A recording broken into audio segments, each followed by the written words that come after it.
고린도 교회는 은사를 많이 받은 교회였습니다. 교인들 중에 방언하는 사람, 예언하는 사람, 병 고치는 사람, 또 영을 분별하는 사람, 은사를 받은 사람들이 많았습니다. 그러다 보니 개중에는 자기 은사에 대해서 은근히 자랑하는 사람들마저 생겨났습니다.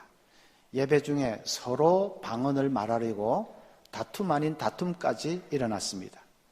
은사 때문에 은근히 교만해지는 사람들이 생기게 되었습니다.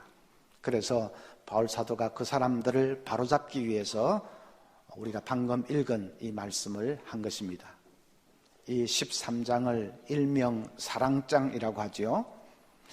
사랑장의 핵심은 사랑이 없으면 그 어떤 은사라도 아무 소용이 없다라는 것입니다.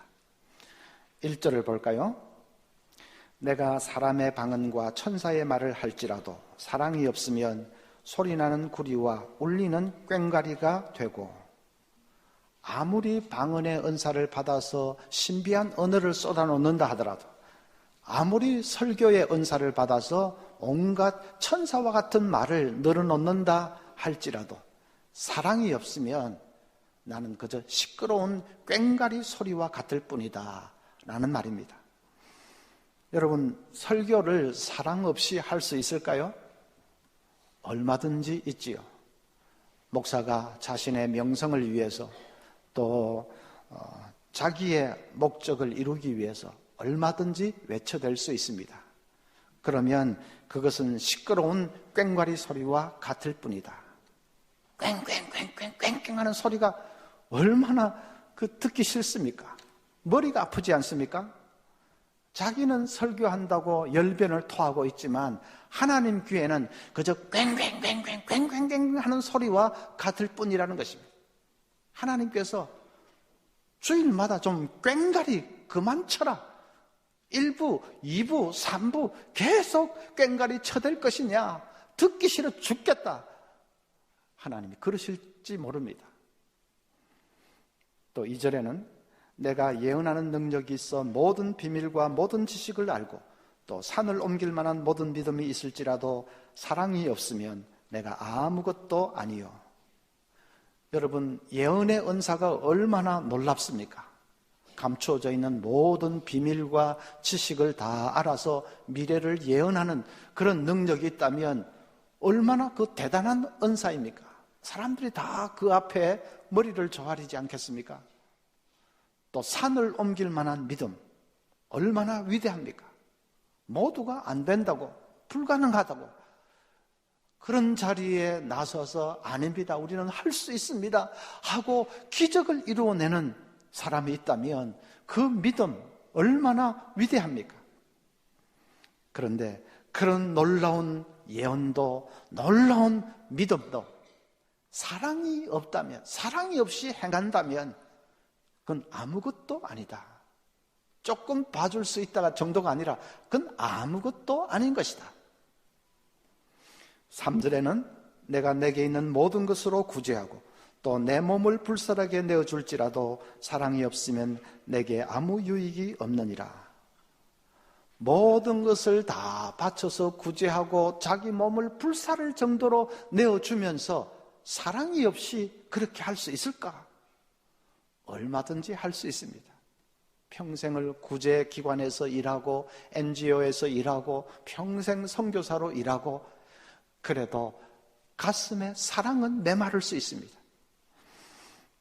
그냥 그게 직장이니까 그렇게 하는 것이고 또 그런 쪽으로 명성을 날리고 싶어서 그렇게 얼마든지 그렇게 할 수가 있습니다. 이전에 우리 교단에서 일했던 선교사님 한 분이 생각이 납니다. 미국 선교사님인데 우리 교단에 오셔서 신학교에서 가르치기도 하고 또 문서 선교도 하고 했던 분인데 그 선교사님은 한국 사람들이 다가가면 자기는 뒷걸음질을 칩니다. 한국에 선교하러 오신 분이 한국 사람이 다가가면 자기는 뒷걸음질을 칩니다. 지저분하다, 마늘 냄새 난다, 또 무례하다, 정직하지 못하다, 뭐 그런 이유 때문이겠죠. 그러면 평생을 선교해도 자기 몸을 불살하게 내어줄지라도 아무것도 아닙니다. 아무 유익이 없습니다. 어떤 전기 작가가 리빙스턴 선교사의 일대기를 쓰려고 아프리카로 건너갔습니다. 리빙스턴과 함께 살았던 사람들을 추적을 해서 그래서 이 사람 저 사람에게 인터뷰를 하면서 물어보았습니다. 리빙스턴이 한 말 중에서 제일 기억에 남는 말이 뭡니까? 리빙스턴이 어떤 말을 했습니까? 어떤 설교를 했습니까? 리빙스턴이 한 일 중에 제일 감동적인 일이 무엇입니까? 그러자 그 중에 한 사람이 대답했습니다. 우리는 리빙스턴이 어떤 말을 했는지 다 잊어버렸습니다. 그가 어떤 설교를 했는지도 다 잊어버렸습니다. 그런데 한 가지는 분명하게 기억합니다. 그분은 우리를 사랑했습니다. 그렇습니다. 우리가 아무리 좋은 말 많이 하고 아무리 좋은 설교 많이 하고 해도 세월이 가면 희미해집니다.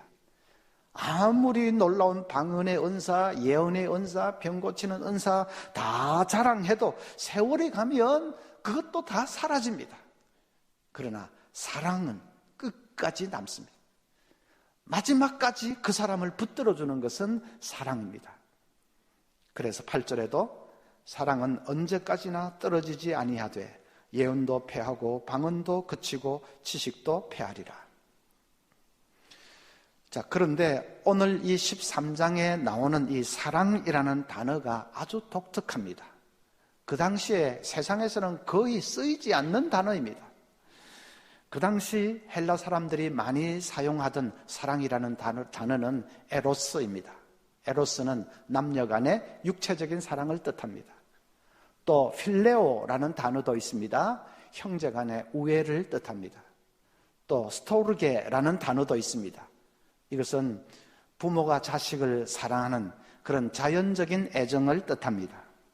그런데 바울 사도는 에로스도 아니고 필레오도 아니고 스토르게도 아니고 그 당시에 거의 쓰이지 않던 독특한 단어를 썼습니다. 그것은 아가페입니다. 아가페는 아무 조건 보지 않고 무조건적으로 사랑하는 사랑을 뜻합니다. 자기를 아낌없이 내어주는 희생적인 사랑을 뜻합니다. 하나님께서 우리를 사랑하신 사랑이 바로 아가페지요. 바울은 우리가 이 아가페의 사랑으로 사랑해야 된다고 지금 13장에서 계속 강조하는 것입니다. 아가페의 사랑을 간직하고 살 때에 그것이 구체적으로는 어떤 모습으로 나타날까? 자, 오늘은 그것을 생각해 보려고 합니다. 첫째는 작은 자를 사랑하는 것입니다. 5절 중간에 보면 자기의 유익을 구하지 아니하며 했습니다. 세상 사랑은 자기 유익을 구할 때가 많지요. 사랑을 베풀면 그 사람도 뭔가를 해주기를 바랍니다. 돈으로 갚지 못하면 다른 어떤 것으로라도 해주기를 바랍니다. 하다못해 내가 얼마나 훌륭한 사람인지를 널리 퍼뜨려 주기라도 바랍니다. 늘 반대급부를 바랍니다.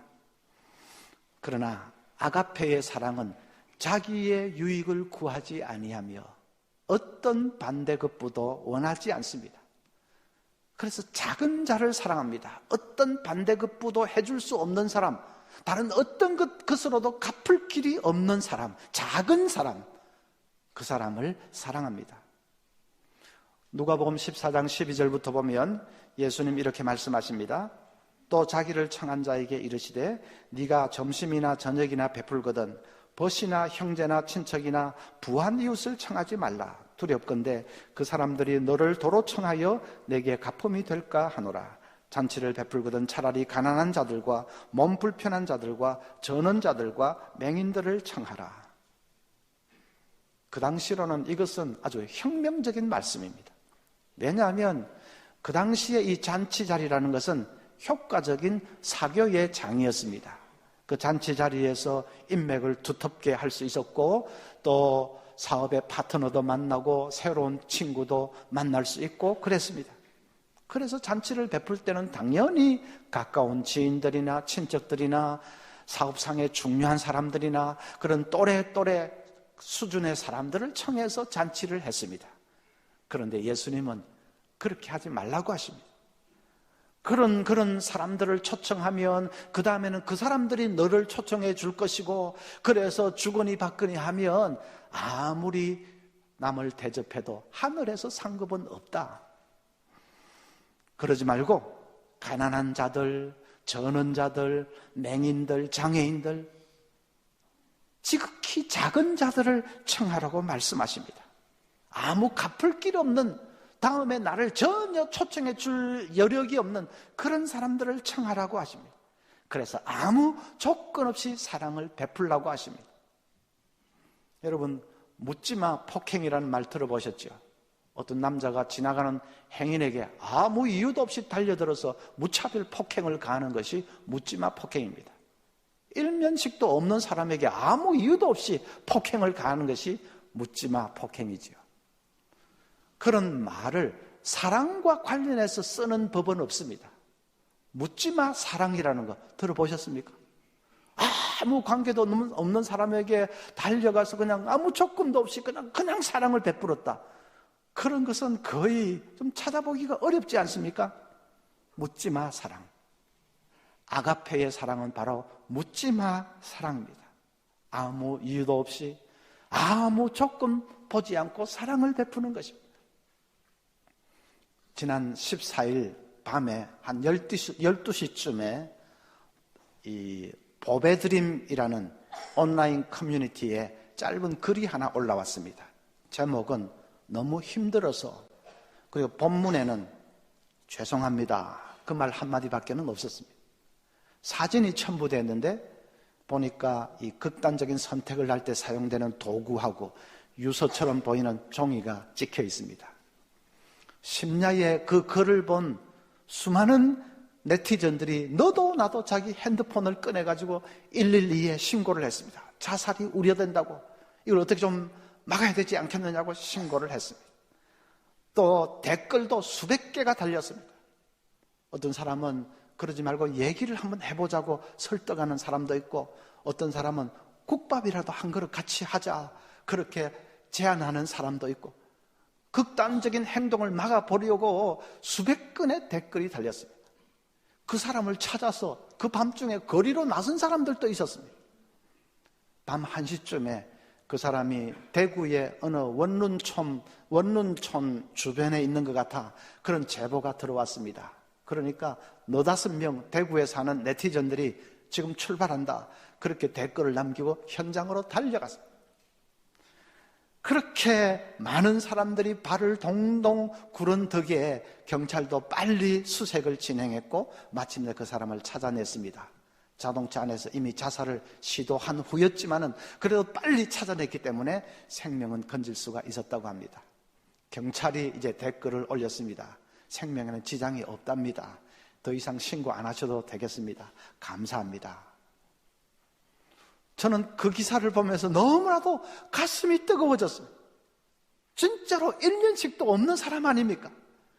그런데도 그 사람 살려보려고 발을 동동 구르면서 그 한밤중에 신고도 하고 국밥이라도 한 그릇 해보자고 제안도 하고 그냥 심야에 그냥 찾아 나서기도 하고, 진짜 묻지마 사랑, 아가페의 사랑입니다.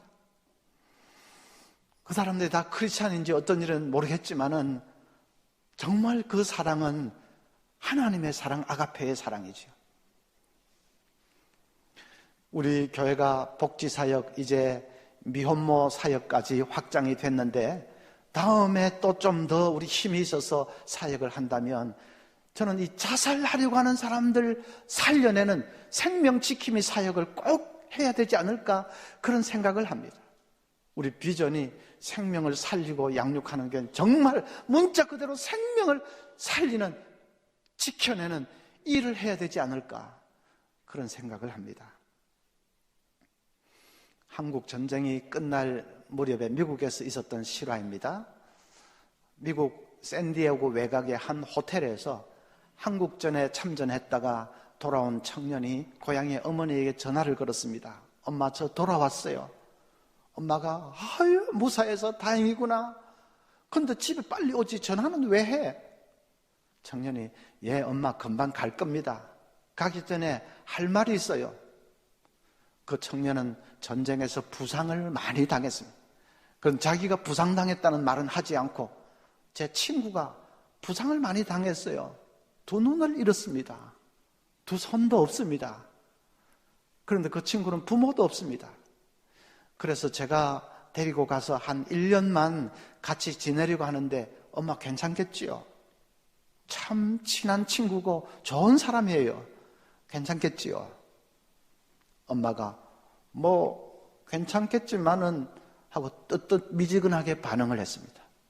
그러면서 덧붙이기를 처음 얼마 동안은 괜찮겠지만 곧 지겨워질 거다. 네가 데리고 온 것을 후회하게 될 거야. 피곤해질 거고 그리고 괴로워질 거야. 그래요. 알겠습니다, 엄마. 아들이 전화를 수화기를 내려놓았습니다.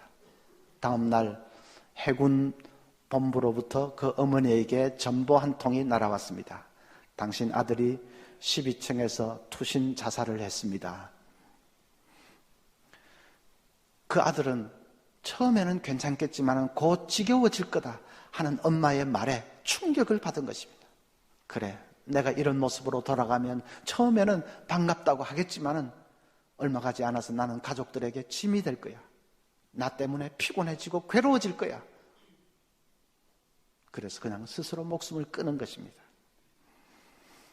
아가페의 사랑은 끝까지 사랑하는 것입니다. 처음에는 괜찮겠지만 곧 지겨워지는 것은 동정이지요. 세상의 동정, 한순간에 동정으로 사랑하는 것이지요.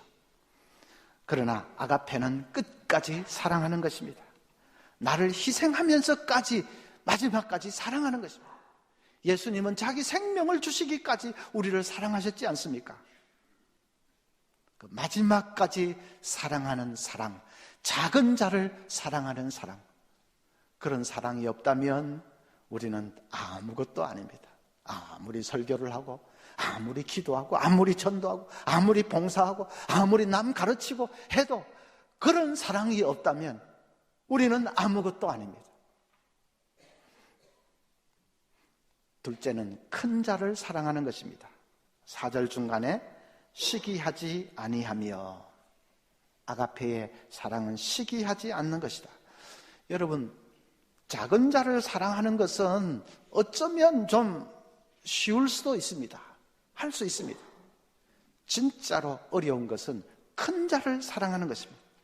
나보다 더 뛰어난 사람, 나보다 더 은사를 많이 받은 사람, 탁월한 사람, 큰 자를 사랑하는 것이 어렵습니다. 저는 장로님들, 권사님들, 집사님들 사랑하는 것은 별 문제가 되지 않습니다. 그러나 다른 목사를 사랑하는 것은 쉽지가 않습니다. 나보다 훨씬 더 뛰어난, 설교도 더 잘하고 더 유명하고 목회도 더 잘하고 그런 목사를 사랑하는 것은 쉽지가 않습니다. 그 목사가 어디 멀리 미국에 있다면 또 좀 모르겠는데 옆에 바로 가까이 있으면 정말 쉽지가 않습니다. 우리 집사님들도 마찬가지일 겁니다. 무슨 저 방글라데시나 아프리카의 빈민들을 사랑하는 것은 그렇게 어렵지 않습니다. 그러나 바로 내 옆에 있는 다른 집사, 나보다 더 뛰어나고 나보다 더 돈도 많고 나보다 더 교회도 더 열심히 잘하고 자식들도 나보다 더 잘된 것 같고 그런 분을 사랑하는 것은 쉽지가 않습니다. 어떤 자매가 다이어트를 하면서 간절히 기도를 하는데, 하나님 제발 살 좀 빠지게 해주세요. 정 그게 안 되면 내 친구들이라도 좀 뚱뚱하게 해주세요. 그 자매를 못된 인간이라고 할 수 있습니까?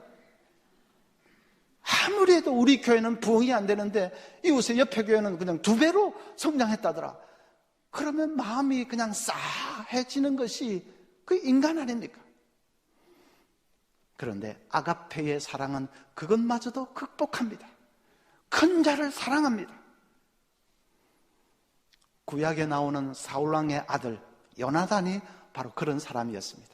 요나단은 다윗을 생명처럼 사랑했다고 했습니다. 그럴 수가 없습니다.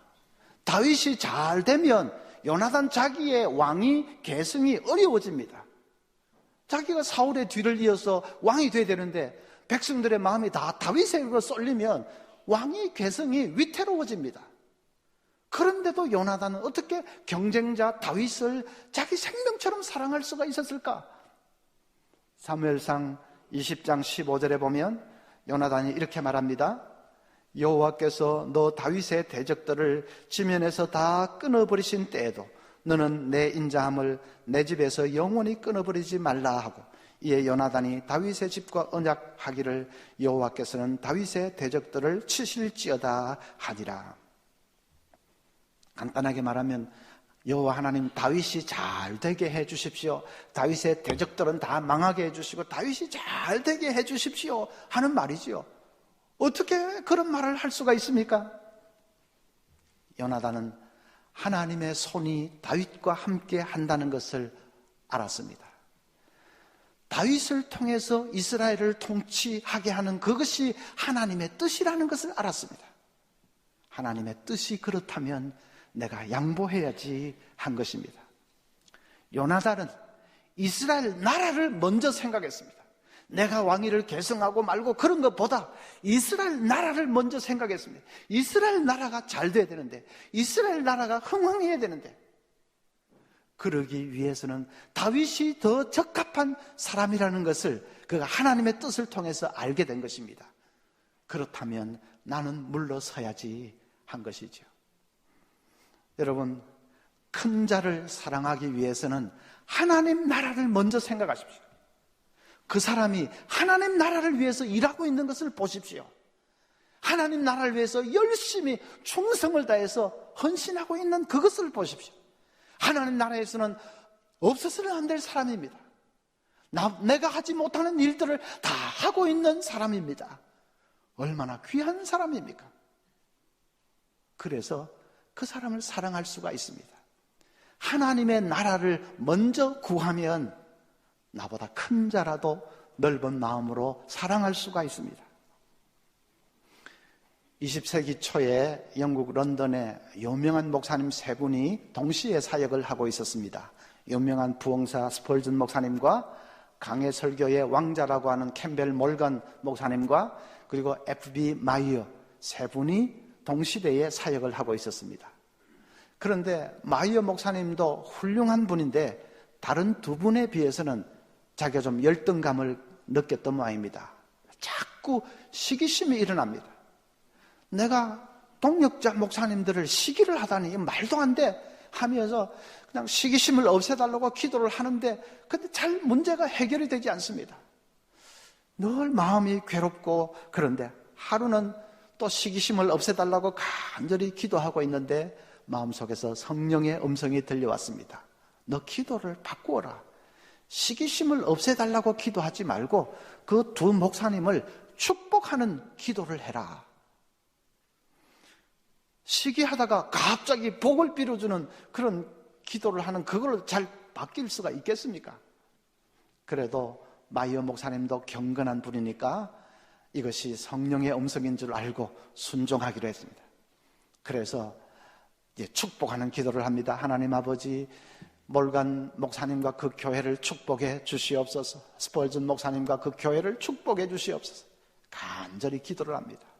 억지로 시작한 기도지만은 점점 세월이 가면서 진심 어린 기도로 변해갔습니다.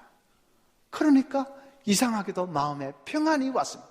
시기심 없애달라고 기도할 때는 마음이 그냥 평안하지가 못했는데 축복하기 시작하니까 마음이 어느덧 평안해졌습니다. 어느 날은 예배 시간에 기도를 하면서 마이어 목사가 이렇게 기도했습니다. 하나님 아버지, 스펄전 목사님과 몰건 목사님의 교회를 축복하셔서 그 교회에 그냥 사람들이 미어지도록 몰려오게 해 주시옵소서. 그래서 차고 넘쳐가지고 앉을 자리가 없으면 그 넘치는 사람들은 우리 교회로 보내어 주시옵소서. 그 이후로 새 목사님은 절친한 동역자, 친구가 되었다고 합니다. 그리고 새 교회가 아름답게 다 동시에 크게 성장했습니다. 런던의 영적인 전성시대였죠. 여러분, 시기하는 마음 없애달라고 기도하지 마시고 축복하는 기도를 하십시오. 그 집사님을 주님 하나님 복 주시옵소서. 더 잘되게 해주시옵소서. 지금도 참 많이 복을 받았지만 더 잘되게 해주시옵소서. 축복하는 기도를 하십시오. 하나님 나라를 생각하십시오. 그리고 하나님 나라에 그분이 얼마나 귀한 존재인가, 내가 하지 못하는 그런 일들도 다 하는 얼마나 귀한 존재인가 하는 것을 생각하십시오. 그러면 큰 자도 사랑할 수 있습니다. 여러분, 큰 자를 사랑하지 못하면 내가 하나님 나라를 구한다 하는 건 다 빈말입니다. 큰 자를 사랑하지 못하면 내가 하나님을 사랑한다, 하나님 먼저 생각한다 하는 거 다 빈말입니다. 우리가 아무것도 아닙니다. 세 번째로는 나쁜 자를 사랑하는 것입니다. 4절에 사랑은 오래 참고 사랑은 온유하며 했습니다. 분명 나쁜 짓을 한 사람이지만 오래 참고 온유하게 용서하면서 사랑하는 것입니다. 사무엘 모펫은 1900년대 초에 중국에서 오랫동안 선교를 했던 분입니다. 그런데 중국이 공산화되면서 모펫 선교사는 큰 위기를 당했습니다. 공산주의자들이 자기 집에 난입을 해서 가구들은 다 약탈해가고 그리고 집은 불태워버렸습니다. 자기를 도와주던 현지인 사역자 몇 사람은 무참하게 살해를 했습니다. 모펫 선교사 가족은 생명만 부지한 채 그냥 알몸으로 그냥 겨우 적지에서 빠져나왔습니다. 그렇게 중국에서 쫓겨나면서 모펫 선교사는 모택동 이 추종 세력에 대한 적개심으로 가슴이 부글부글 끓었습니다. 미국으로 건너와서 프린스턴 신학교의 교수가 됐습니다. 채플 시간이 되어서 학생들 앞에서 설교하기 위해서 섰는데 입이 떨어지지가 않습니다. 말이 나오지가 않습니다. 기도도 되지 않습니다. 마음에 아무 평안도 없습니다. 왜 이럴까? 마음속에 부글부글 끓고 있는 분노가 원인이라는 것을 알게 되었습니다. 그 마음에 분노가 끓고 있는 한 자기는 십자가의 사랑에 대해서 말을 할 수가 없습니다. 적개심이 부글부글 끓고 있는데 하나님이 우리를 용서하셨습니다. 그래서 우리도 다른 사람들을 용서합시다. 어떻게 그런 설교를 할 수가 있습니까? 모펫이 크게 깨닫고 회개를 했다고 합니다. 그리고 그 공산주의자들을 다 용서를 했습니다. 달려가서 부둥켜 안고 용서할 수는 없지만은 먼 곳에 있는 그 사람들을 마음으로 다 용서하고 그 사람들 꼭 변화되게 구원받게 해달라고 기도하고 복음이 꼭 그 지역에 들어갈 수 있도록 그 영혼들을 불쌍히 여기면서 기도하면서 용서를 했습니다. 그러니까 입이 열리기를 시작했다. 여러분, 우리도 나쁜 자를 용서하고 사랑할 수 있어야 됩니다. 내 가까이 있는 배우자일 수도 있고 직장의 동료일 수도 있고 아니면 교회 안에 아무개일 수도 있고 도무지 품을 수 없는 자, 그러나 용서하고 사랑할 수 있어야 됩니다. 내가 나쁜 자였을 때 하나님 나를 사랑하셨어요. 내가 죄인 중에 괴수였을 때 하나님 나를 용서하시고 사랑하셨어요. 하나님 수도 없이 나를 용서하셨는데 내가 다른 사람 용서하지 못한다면 그것은 말이 되지 않는 것이죠. 나쁜 자를 용서하고 사랑할 수 없다면, 그 사랑이 없다면 나는 아무것도 아닙니다. 십자가 말하고 하나님 사랑 말하고 해도 다 빈말이고 나는 아무것도 아닙니다. 사랑장을 여러분 자주 묵상하십시오. 아예 통째로 외워버리면 좋겠습니다. 우리 로마서 8장 암송하는 거 다 끝나고 나면 이제 사랑장 암송을 할 것입니다. 이 사랑장을 다 암송을 하고 매일매일 아침에 한번 이 쭉 말씀을 떠올려 보십시오.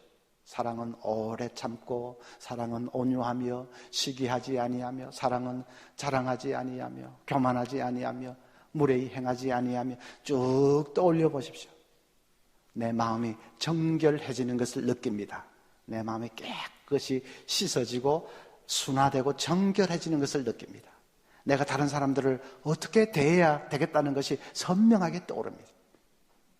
늘 이 사랑장 말씀이 우리 속에 살아있어서 그래서 사랑하며 사는 저와 또 여러분 모두가 될 수 있기를 바랍니다.